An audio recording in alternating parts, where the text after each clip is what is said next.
नमस्ते बच्चों, अपन पढ़ रहे थे बाल गोविंद भगत। बाल गोविंद भगत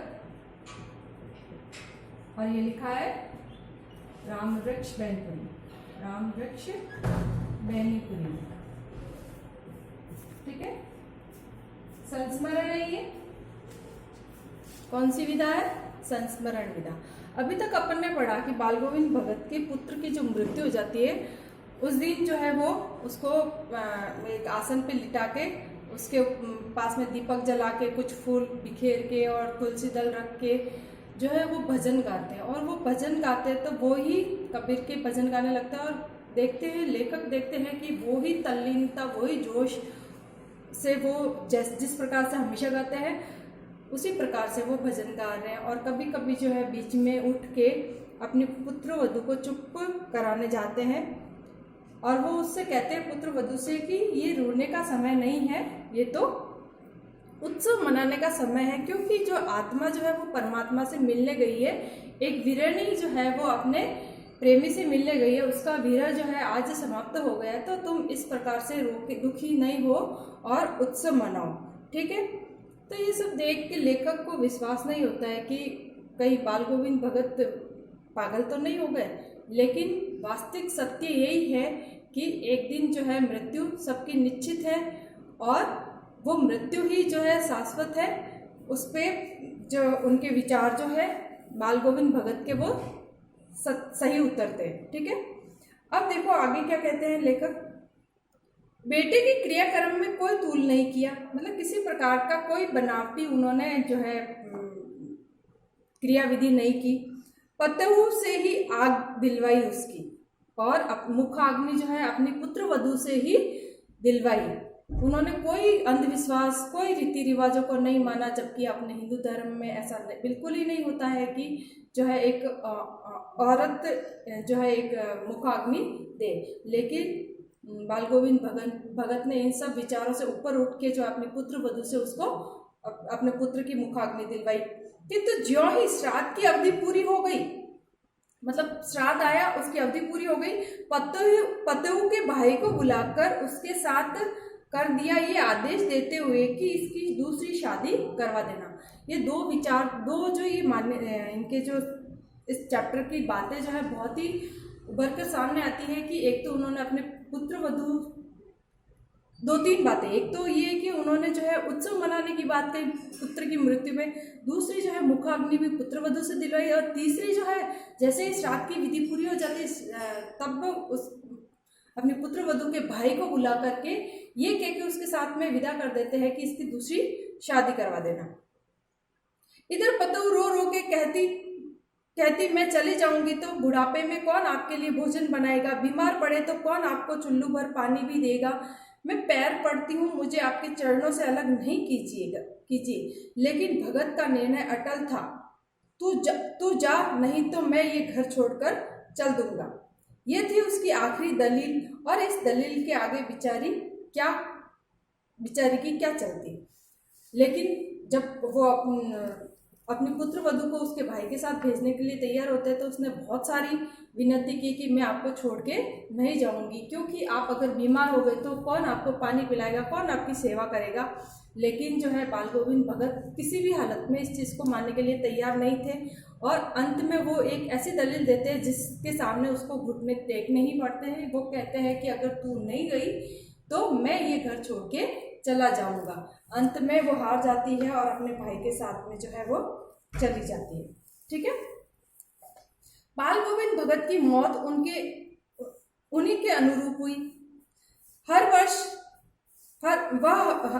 गंगा स्नान करने जाते, स्नान पर उतनी आस्था नहीं रखते जितना संत समागम और लोक दर्शन में। मतलब उनको गंगा स्नान पे इतना कोई विश्वास नहीं था, लेकिन वहां जाके जो संतों से मिलना होता था, उसका लोक दर्शन, जो अलग अलग लोक संस्कृति के दर्शन होते थे वहां पे, वो सब ज्यादा मायने रखता था। और जाते पैदल ही थे, हर वर्ष जाते थे गंगा स्नान और पैदल।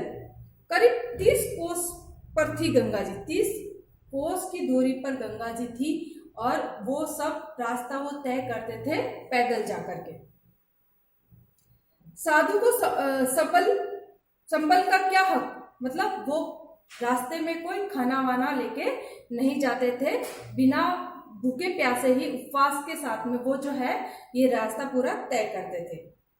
और ग्रस्त किसी से भिक्षा क्यों मांगे? अब वो तो दोनों ही थे, साधु भी थे ग्रस्त भी थे, क्योंकि पूरा परिवार था उनके साथ में। तो एक ग्रस्त होते हुए वो भिक्षा भी नहीं मांग सकते थे, और साधु होते हुए उनको सहारे की भी जरूरत नहीं थी। तो दोनों ही रूप से उनको वो जो है किसी प्रकार से भोजन ग्रहण नहीं करते थे, उपवास के साथ में ये पूरा समय जो है वो व्यतीत करते थे। अतः घर से खाकर चलते तो फिर घर पर ही लौट कर खाते, मतलब घर से जाते वक्त खा के निकलते थे, जो वापस आते थे तभी वो खाना खाते थे।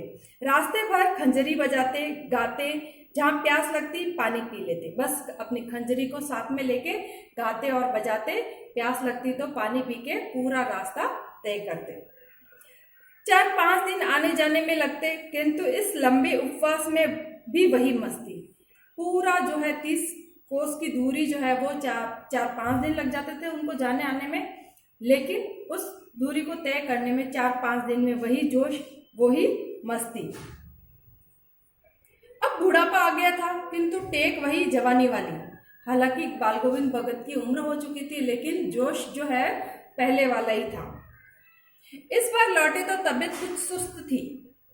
जब पुत्र की मृत्यु के बाद में पुत्र वधू को विदा कर देते भाई के साथ में, तो तब उसके बाद में वो गंगा स्नान को जाते हैं, तो जब वापस आते हैं तो तबीयत थोड़ी सुस्त थी उनकी। खाने पीने के बाद भी तबीयत नहीं सुधरी, और वापस आने के बाद में उपवास तोड़ने के बाद में भी उनकी तबीयत में कोई सुधार नहीं हुआ।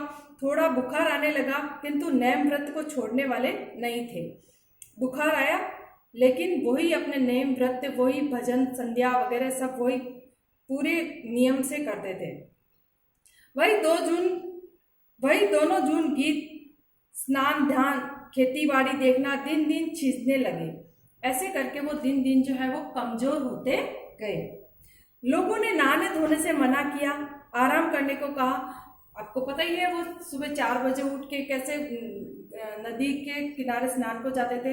लोगों ने कहा कि आप कमजोर हो गए हो, आपकी तबीयत भी ठीक नहीं है, तो आप अभी जो है थोड़ा ये इन चीजों से परहेज करें, लेकिन वो किसी की मानने वाले नहीं थे, किंतु हंसकर टाल देते थे। इन सब बातों को वो हंस करके टाल देते थे। उस दिन भी संध्या को गीत गाए, किंतु मालूम होता जैसे तागा टूट गया हो, माला का एक एक दाना बिखरा हुआ। जिस दिन उनकी मृत्यु होने वाली थी उस दिन भी उन्होंने वही संध्या के समय भजन किए, लेकिन उस दिन थोड़े सुस्त थे। ऐसे लग रहा था कि माला का एक एक मोती जो है वो बिखर गया है, और आवाज में थोड़ी सी कमजोरी सी, तागा जो है वो टूट गया, मतलब थोड़ी सी सुस्ती तो कमी जो है वो महसूस हो रही थी। भोर में लोगों ने गीत नहीं सुना। जाकर देखा तो बाल गोविंद भगत नहीं, सिर्फ उनका पंजर पड़ा था। जो सुबह भी वो भजन गाते थे, तो लोगों को सुबह जो है बाल गोविंद भगत की आवाज़ नहीं सुनाई दी। तो जाके देखा तो बाल गोविंद भगत जो है वो अपनी अनंत यात्रा पे जा चुके थे, और अब उनका जो है वो पार्थिव शरीर, पंजर शरीर का सिर्फ पंजर जो है वो पड़ा था। ठीक है बच्चों, समझ?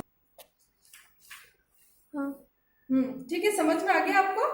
तो इस संस्मरण का उद्देश्य क्या है लेखक का, कि एक ऐसे चरित्र का मतलब आपके सामने उद्घाटन किया है उसने, जो मनुष्यता, मतलब वो खुद के बारे में नहीं सोचते, सबके बारे में सोचते हैं, मनुष्यता को लेके चलते हैं।